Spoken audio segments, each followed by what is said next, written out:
The first step of the forehand is the pivot and the shoulder turn. Coming out of the split step, I pivot with my outside foot, transfer my weight to that foot. I get the heel of my inside foot up, and at the same time I turn my shoulder sideways. If we watch that again, when I pivot, that opens my hips up, letting me get my shoulders all the way sideways. From the side view, the other point I want to make is that when I pivot and turn my shoulders, you'll see that my tennis racket is coming back.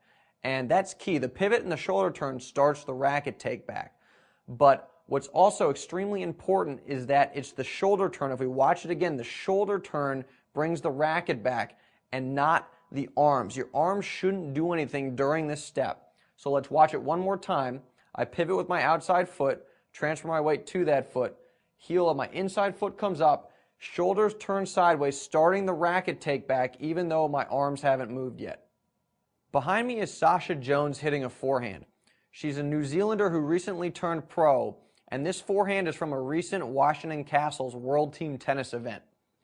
When Sasha starts her forehand, she pivots with her outside foot, transfers her weight to that foot, the heel of her inside foot comes up, and her shoulders turn sideways, and her racket starts to come back because her shoulders are turning sideways.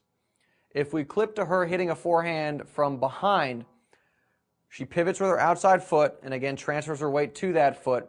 The heel of her inside foot comes up, her shoulders turn sideways, and the tennis racket starts to come back even though she hasn't used her arms yet because her shoulders are turning sideways. Let's now look at some pictures of Gael Monfils preparing to hit a forehand. Monfils recently made it to the semis of the French Open, and I think he has the record for the hardest forehand ever hit, somewhere around 120 miles an hour. And just like Sasha, he's going to start preparing to hit a forehand with the pivot and the shoulder turn. So behind me, this first picture is Gael hitting his split step. And from here, in this shot, now he's pivoted and turned his shoulders. Let's move into his feet to start. You can see that all the weight is on his outside foot, and he's got the heel of his inside foot up. Moving up, his hips are open, and because his hips are open, that has allowed him to turn his shoulders all the way sideways. And if we pull it back a little bit, you'll see that the tennis racket has started to come back even though he hasn't used his arms yet. It's the shoulder turn again that's doing the work. And I just want to emphasize this is very important. You'll see he has both hands still on the tennis racket. So during this step, the shoulders turn sideways, both hands stay on the racket, but you're still going to get the racket coming back again because of that shoulder turn.